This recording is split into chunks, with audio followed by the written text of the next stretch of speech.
kami sebagai bagian dari gerakan menengah intelektual menyerukan sebagai berikut. 1.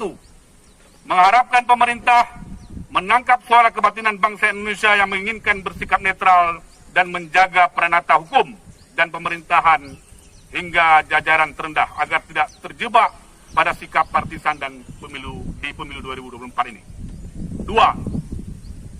Mengharapkan TNI Polri tetap setia pada NKRI dan menjunjung tinggi kehormatan negara dan bangsa dengan menjaga sekuat mungkin keamanan dan pertahanan nasional.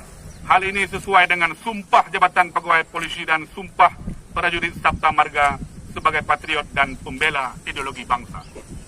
3. Mengharapkan kepada penyelenggara pemilu, KPU dan Bawaslu beserta jajaran di bawahnya hingga level ad hoc untuk bekerja secara profesional dan adil